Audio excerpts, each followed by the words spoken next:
You have never fit in, and you have spent your entire life assuming that was a flaw. It is not. It is a diagnosis.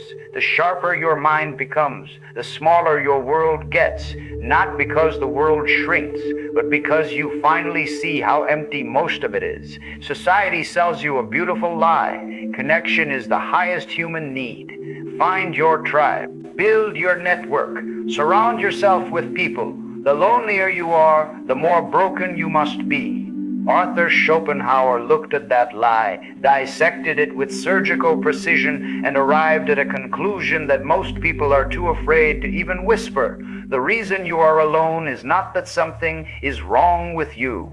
It is that very little is right with them. That lands hard. It is supposed to. Sit with the discomfort for a moment, because your discomfort is the exact mechanism that has kept you performing a version of yourself you despise. Smiling at conversations that bore you to your marrow, nodding at opinions that insult your intelligence, forcing yourself into rooms full of noise and calling it a social life. You have been treating your solitude like a disease.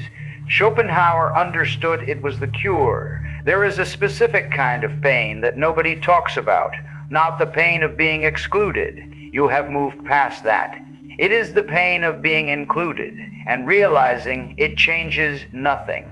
You are at the gathering, you are in the circle, people are laughing, and you feel more alone than you ever did in an empty room. Your mind is operating on a frequency that the conversation cannot reach. You are scanning for depth and finding only surface. You are listening for meaning and hearing only volume. Everyone around you seems to be drinking from a well that sustains them completely, and you are standing there with a full cup, dying of thirst. Why? Why does connection feel like labor for you when it seems effortless for everyone else? Because you are paying a tax they do not even know exists. Every interaction costs you something. You are not just hearing words. You are processing intent, subtext, contradiction, implication. You are running full diagnostics on a conversation that the other person is treating like background noise. They are skimming. You are deep reading. And by the time the evening ends, they are energized and you are hollowed out, sitting in your car in the parking lot, staring at the steering wheel, needing 48 hours of silence just to feel like yourself again. Schopenhauer gave this phenomenon a name you already feel in your bones, but have never been given permission to say out loud. He called it the tragedy of the superior mind, and he did not call it that to flatter you. He called it that because he lived it. A man of staggering brilliance who spent the majority of his life eating dinner alone, walking his poodle through Frankfurt in silence, writing masterpieces that the world ignored for decades. He was not broken. He was not antisocial. He had simply done the math that you are just now beginning to calculate. The cost of most human connection is higher than the reward. That calculation terrifies you, not because you think it is wrong, but because you know it is right, and accepting it means accepting a life that looks nothing like the one you were promised. Let us go deeper. You were told from the moment you could understand language that being alone was a punishment. Think about it. What was the first disciplinary tool your parents used? Go to your room. Isolation was the penalty for misbehavior. What is the harshest sentence in prison? Solitary confinement.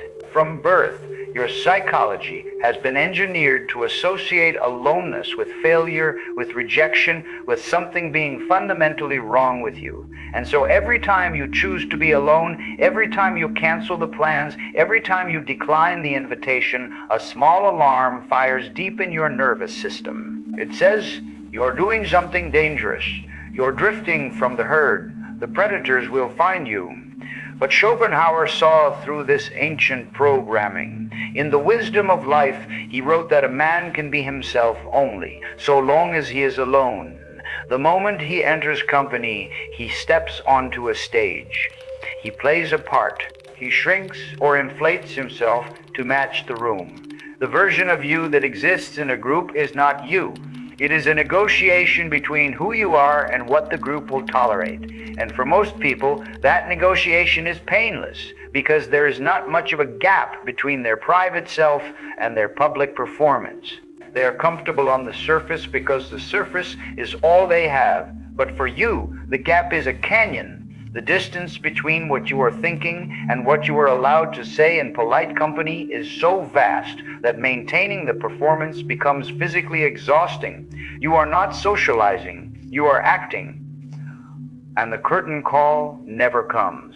Schopenhauer identified two types of pleasure that define every human life. The first is positive pleasure, the pursuit of external stimulation, parties, conversations, entertainment, the constant consumption of other people's energy. The second is negative pleasure, the absence of pain, the removal of disturbance, the deep, still contentment of a mind left alone with itself.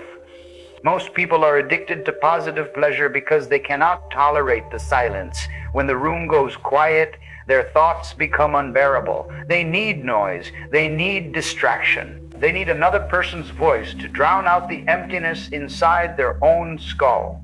Schopenhauer was blunt about this. He said that a man who has nothing in himself will seek everything in others.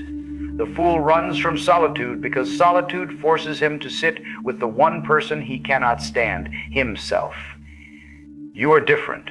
You do not run from the silence. You run toward it. The silence is where your mind finally unclenches. It is where the ideas come. It is where the connections form between thoughts that seemed unrelated. It is where you feel, for the first time all day, like you are not performing, like you are home. And yet the world punishes you for this. It calls you distant. It calls you cold. It calls you difficult. It says you think you are better than everyone else. And here's the part that cuts deepest. You have started to believe them. You have started to wonder if your preference for solitude is not wisdom, but pathology. If your inability to enjoy small talk is not discernment, but dysfunction. If the reason you feel out of place is not that the room is wrong, but that you are stop. That doubt is not yours. It was installed by people who need you to participate in their noise to validate their own choices. When a person who has never read a book in their adult life tells you that you read too much, that is not feedback. That is a confession. When someone who cannot sit alone for 20 minutes tells you that you spend too much time in your own head, they're not diagnosing you. They are describing their own terror and projecting it onto your peace. Schopenhauer understood loneliness and solitude as two completely different animals wearing the same skin. Loneliness is the pain of being alone. Solitude is the glory of it. They look identical from the outside. A person eating dinner alone at a restaurant. A person walking through a park with no companion. A person spending a Friday night reading instead of drinking. The world sees the same image in all cases and stamps the same label on it, sad. But the internal experience is as different as drowning and swimming. In both cases, you are surrounded by water. In one, you are dying. In the other, you are free. The lonely person is starving for connection and cannot find it. The solitary person has tasted connection, found it malnourishing, and chosen a richer diet. You are not lonely. You are selectively starving in a world that keeps offering you junk food and calling you ungrateful for refusing to eat. Now here is where it gets dangerous, because the world does not just passively disapprove of your solitude, it actively sabotages it. There is an entire economy built on your inability to be alone. Social media exists because solitude is unprofitable. A person content in their own company does not scroll. They do not compare. They do not buy the thing that promises to make them more attractive to people. They do not even like. Every notification on your phone is a tiny harpoon thrown into your solitude, trying to drag you back into the ocean of collective distraction. The algorithm does not care about your peace. It feeds on your restlessness. And the moment you achieve genuine contentment alone, you become invisible to a system that can only monetize your dissatisfaction. Schopenhauer could not have predicted the smartphone, but he predicted the psychology behind it with terrifying accuracy. He wrote that ordinary people think merely of how to spend their time. A man of talent thinks of how to use it. The world is designed for the ordinary. The infrastructure of modern social life, the group chats, the open offices, the networking events, the constant pressure to collaborate, all of it is built for people who need external stimulation to function. You do not need it, and so the infrastructure feels like a cage. You are being forced to live in a house built for a different species. But here is the paradox you must confront. You need people, not many, not often, but you need them. Schopenhauer was not an advocate for total isolation. He was an advocate for radical selectivity. He proposed what he called the porcupine dilemma. On a freezing night, a group of porcupines huddled together for warmth, but their quills pricked each other, causing pain. So they moved apart. Then they froze. They spent the night oscillating between the pain of closeness and the cold of distance until they found the exact gap that allowed enough warmth without drawing blood. That gap is your answer. Not isolation, not immersion. Distance. Deliberate, carefully measured distance. The problem is that the world does not respect your gap. People interpret distance as rejection. They take your need for space as a personal insult. They say things like, you never call, you always cancel, you are so hard to pin down. And every one of those sentences carries an unspoken accusation. You do not love me enough. This is the sharpest blade that the social world holds against the solitary mind. It weaponizes love. It makes you believe that if you truly cared about people, you would sacrifice your peace for their comfort. You would show up to the event you dread. You would answer the call you do not have the energy for. You would perform connection because performance is what they recognize as love. Schopenhauer rejected this contract entirely. He never married. He maintained a small handful of correspondences with minds he considered worthy, and he let the rest of humanity orbit at a distance he controlled. People called him cold. People called him arrogant. He did not care. And this is the part you struggle with, because you do care. You are not Schopenhauer. You are a person living in a world that demands participation, and you feel the guilt of withdrawal every single day.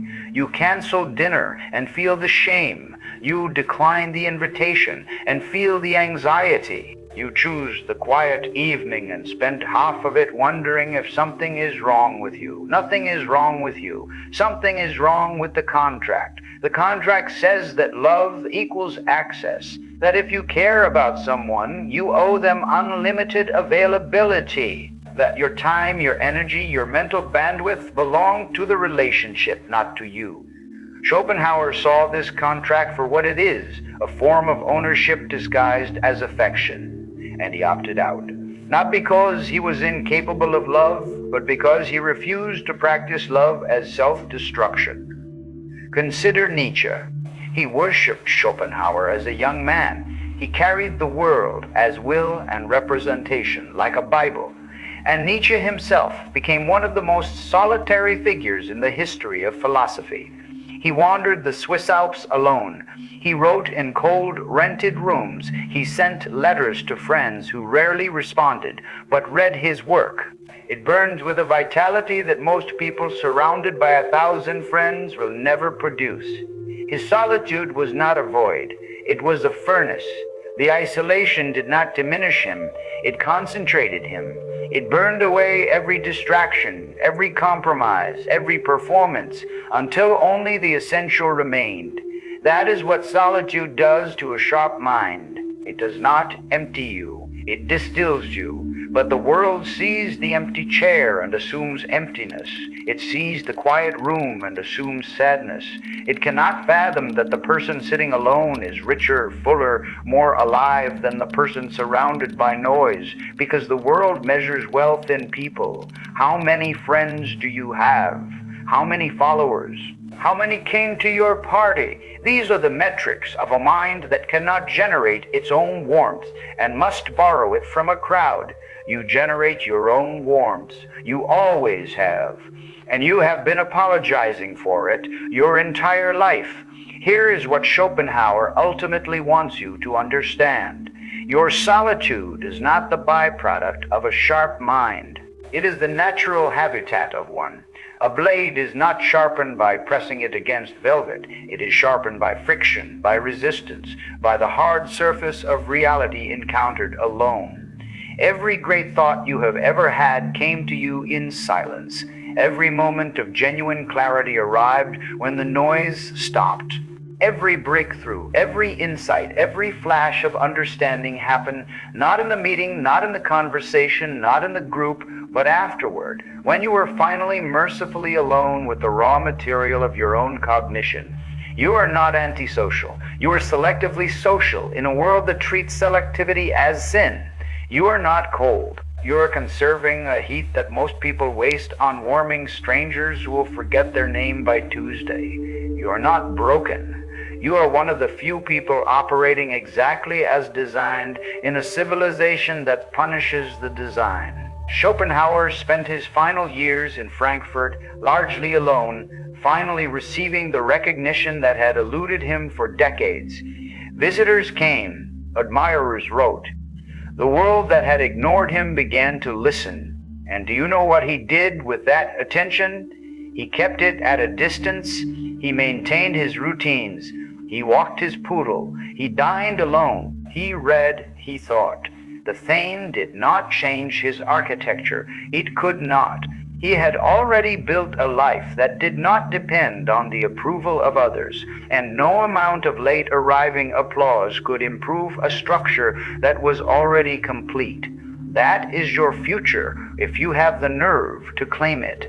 Not a life without people, but a life where people are a choice, not a compulsion. Not a life of loneliness, but a life of solitude so rich that loneliness cannot survive inside it. Not a life of arrogance, but a life of such honest self-knowledge that the opinions of strangers lose their gravitational pull entirely. You clicked on this video because you felt it, the quiet ache of being too awake in a world that rewards sleep, the exhaustion of performing normalcy for people who would not recognize depth if it swallowed them whole. You have been told your entire life that solitude is a problem to be solved. Schopenhauer is telling you it is a territory to be claimed. Stop apologizing for the quiet. Stop performing for the crowd. Stop measuring your life by the metrics of people who would not survive a single evening inside your mind. Your solitude is not your exile. It is your kingdom, and it is time you stopped governing it like a prisoner and started ruling it like a king.